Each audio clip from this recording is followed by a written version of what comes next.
Yeah, how about that? That cowbell, baby. 40,000 of them given out, allegedly. Sellout crowd at the home openers. The Brewers beat the Mets 10-0. Again, allegedly. I was at most of the game, which is a lie, but I will correct that in just a second. Let's talk some Brewers here. This portion of the show brought to you by our good buddies at Happy Place Hemp. That's right, Happy Place Hemp, happyplacehemp.com. The promo code is BART, 25% off every single order you get at Happy Place Hemp. So whether it's one order, whether it's your second order, whether it's your 9th order, your 80th order, or whether you order all 365 days out of the year, every single order you get comes with 25% off at happyplacehemp.com. We're talking the CBD gummies to help you sleep, maybe to help you focus, some of the THC-free ones, maybe just the CBD and THC gummies to help you feel nice. Maybe one of those. Happyplacehemp.com. The promo code is BART. All right, so the Brewers win. We'll just talk about it a little bit here. They beat the Mets 10-0. This was a nice way to start the season. And for a team that did not score a run, I believe, through the first 16 innings of the regular season, they have been putting up the runs now at a nice pace. A bunch of runs on Sunday, and then Monday afternoon, they put up 10, including a 7 spot in the 5th inning. So the Brewers finally get their first home run of the season. That came off the bat of Brett Anderson. That gave them runs number 2 and 3 on the year. And then a couple of more runs, Adames with the single. There's a nice 5th inning where the guys are really moving around the bases. And then, yes, home runs are rally killers, but this was fine.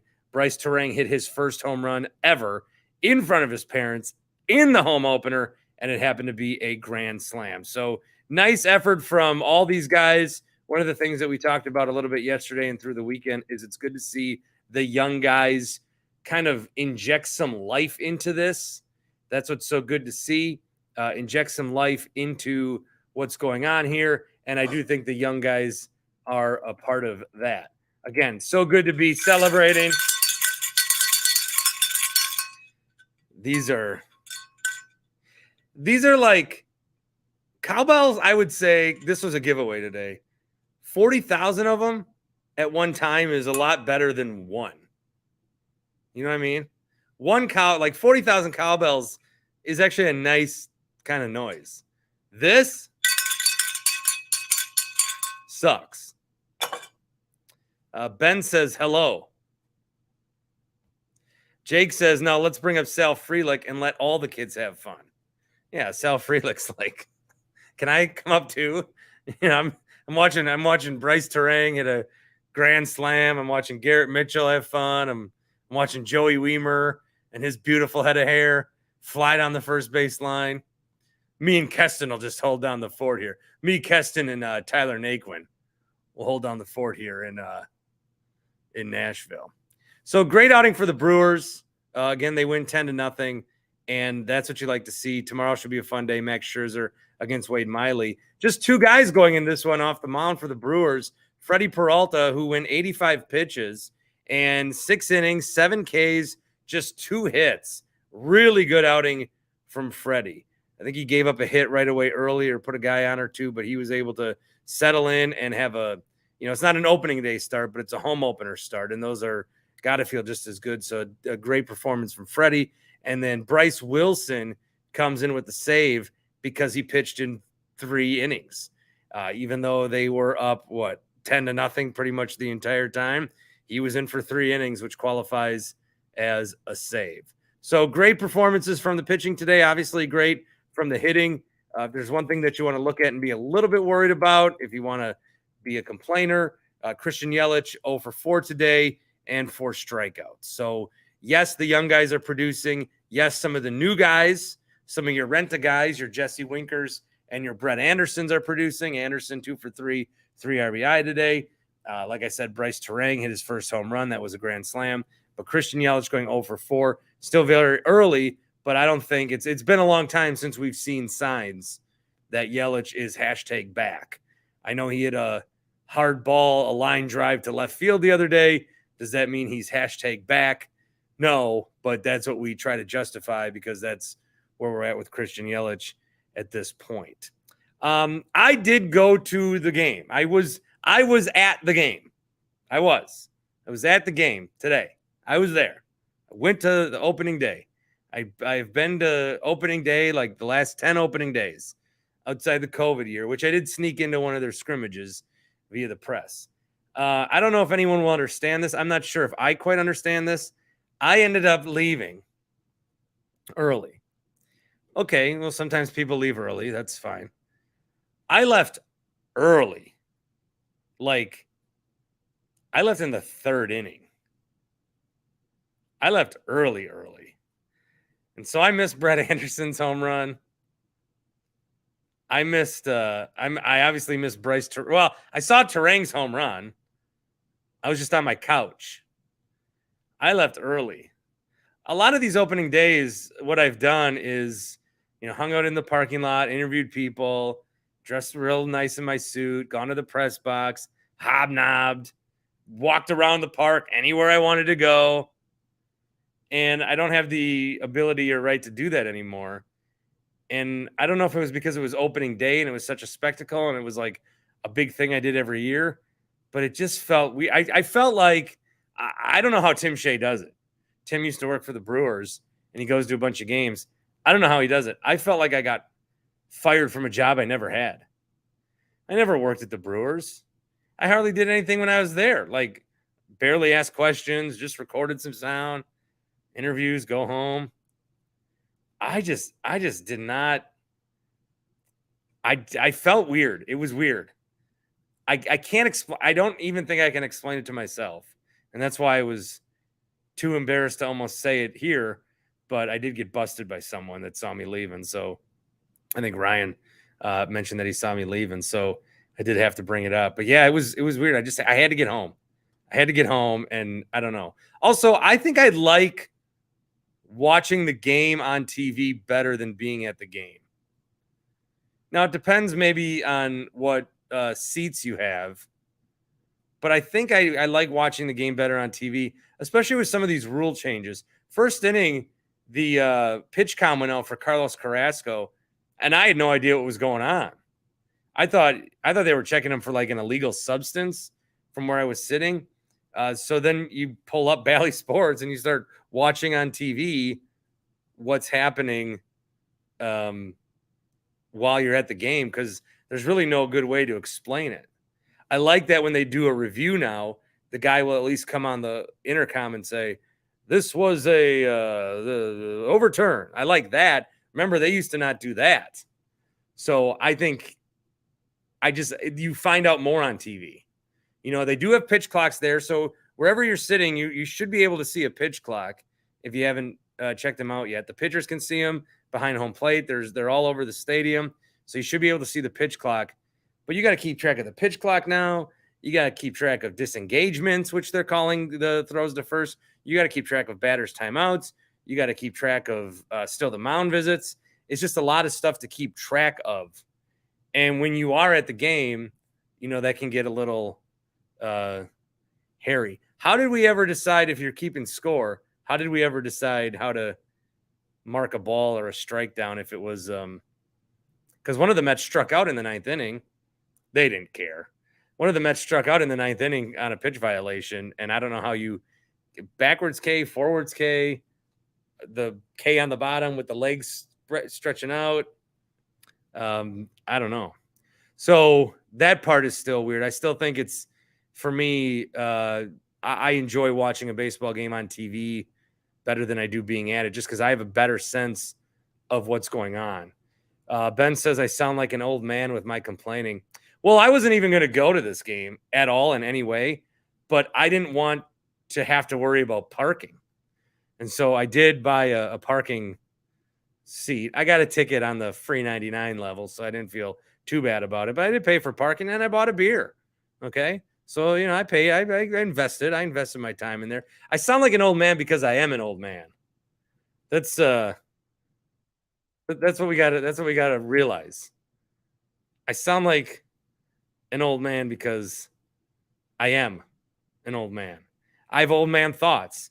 I have old man body. I have old man habits. You know what I did? I had a seat in the 200s.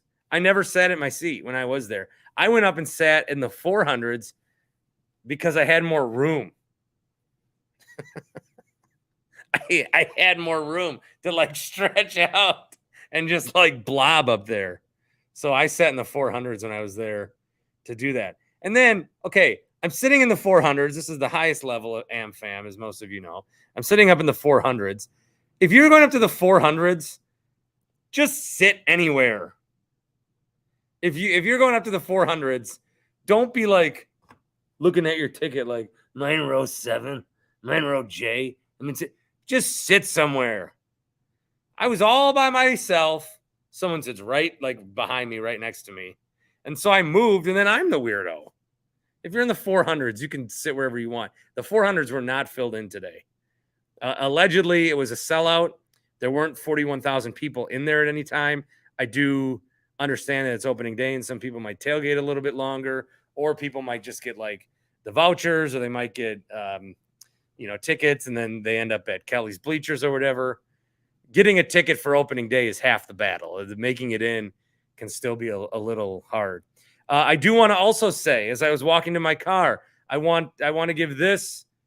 I want to give this. I get points to go to heaven for this. You know, like the Good Place gives out heaven points and hell points. I get points to go to heaven.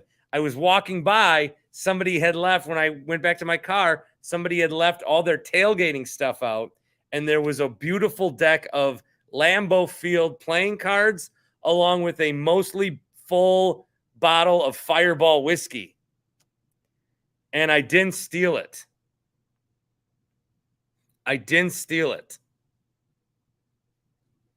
So I get some points for that.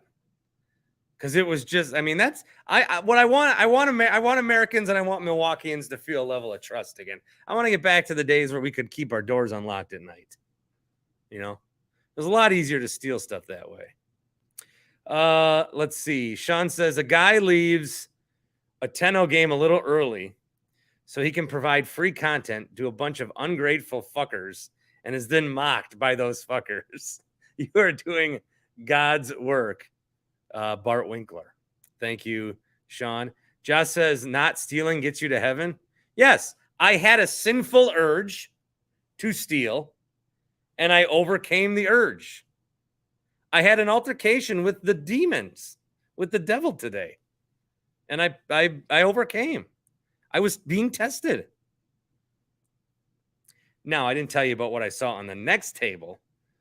Very handsome bag of cornhole that I brought home. No, I didn't steal. So felt good about that. KJ says, have a day Terang. And that really is the story coming out of this one. I mean, what I really appreciate about these young guys is we get to see a lot of their first. We're going to see their first home run. We saw Garrett Mitchell's first triple the other day. We get to see not just Terang's first home run, but it was his first grand slam. And then that turns into his first curtain call. And this is all on their first home opener. We get to see a bunch of first. And that is very, very cool. It's very cool to see that. It does, it might be stupid. It might be lame, but, the Brewers have kind of had the same team presented to you for the last few years. Very good pitching. Will the hitting hit? Here's a Dan Vogelbach. Here's a Rowdy Tellez. Here's an Andrew McCutchen. Here's a Hunter Renfroe. Here's a Colton Wong. Here's an Owen Miller. Here's a bunch of guys, in different situations. And at what point, it's basically all the same. It's a bunch of veterans, Yelich, a guy we traded for, and the good pitching staff. But now there's this like infusion of youth, and we get to experience all this stuff together. We get to see when Terang's parents are being interviewed and they're at the game and they just happen to see Bryce Terang hit his first home run, which is also a grand slam. We get to see all that. We get to enjoy all the first. Tom says it's too soon to say, but is baseball fun again? Yes, there's a level of baseball that is enjoyable again. I'm looking forward to the next game already on Tuesday night. Now, I will not go. And I went alone, okay? I did go alone. So I was getting some heat earlier because I left the game early. I mean, like very early, but I did go alone. I was there by myself. So I wasn't like in a group setting. I wasn't like on a date or with my wife. I wasn't there with my kid. I was by myself. I was by myself. Tried to check out the new restaurant. The line was super long. Going to the bathroom in the 400s is still the play. There's very few people up there. So that worked out very well for me again today. But it's always good to be at the ballpark. It felt a little weird. It felt like I was going back to a job I didn't get. And earlier on Monday, I went back to a job. I went back to a building I actually lost a job from and did Bill Ryder's show on CBS Sports Radio in my old studios. Didn't feel weird about that. But then I go to the ballpark where I occasionally did work for my station, and it did feel like I had gotten fired from a job I never had. And that sucked. And I don't know if it's just an opening day thing or what, but that did sort of suck. Owen Miller got in late. The broadcast was talking about that. We'll see if these guys start to work in a little bit consistently. It's pretty much been the same lineup now that the young guys are in there for the most part. Contreras had a hit. I still think we're going to see a lot better out of him. Jesse Winker had another hit and an RBI. He's up to 364 in just 4 games, but he had a real tough first day and was better today. Mike says launch Yelich into the sun, and that might be the make or break here. That might be the thing. You've got a team that can pitch. We've seen that. Freddie today was incredible, really good. I think the issue is if they're going to be true contenders, the hitting and the young hitting needs to catch up to the pitching, and they need to do it within the next 2 years. Mark Antanasio talked a little bit, had some comments regarding, these guys are going to be tough to keep, Adames and Woodruff and Burns, and they probably won't be able to keep them. So what I think the best scenario would be is try to compete for 2 years with these guys. I'm not thinking rebuild because who are you going to get? Like, what are you going to trade Corbin Burns for? A bunch of prospects? You've got Corbin Burns. Okay, you've got Corbin Burns, and I think you don't need to. I'm not like you don't need to get anything out. You don't need to get anything for him. I would rather keep him. So now it's just been a couple of games again, but these young guys have made an impact, and we'll see if they can start competing a little bit because they could get a window. I don't know that they have a window. They could get a window. Mike also says, no way Frelick isn't a better leadoff option than Yelich. We'll never know. Yelich is going to be in this lineup, and the best we can do is hope that he figures it out. I mean, that's the best we can do is hope he figures it out. And so far, there's been a lot of encouraging things. But at this point, he's not hitting that well. Ken says, anyone else enjoying the new pace of the games? I totally am. Yeah, so this is a day where the game was a little quicker and it made sense. The game was over in the 5th inning. It was 10-0. It didn't need to go on for 3.5 hours. So I'm somebody who is still like not trying to, you want to talk about old man takes. I don't think I want the games to be faster. I don't mind that they're long. I don't mind the pace of the game. Okay. But it is nice that the game can end and you can go pick up your kid, or it is nice that the game can end and you can go. This game was over. It was 10-0. So why do it for another 2 hours? Now, if you were at the game and wanted to stay longer than I did, maybe you're like, oh man, it's over already. I bet the surrounding bars are going to be happy. Surrounding bars, the surrounding parking lot, and then the bars. We all agree there should be some sort of beer district. But, this is just, it's a different thing that we're going to have to keep pace with and keep accustomed to. I did see people arriving in the 3rd inning. So that maybe isn't the move anymore. People like to come in late. And so maybe you try to get in a little bit early. Try getting a little bit early and enjoy the game. Brewers' next game will be Wade Miley against Max Scherzer. That will be on Tuesday night. And they now are 3-1 on the season. That's all I got for you on the Brewers. We'll talk more throughout the week. I left early. Don't tell anyone.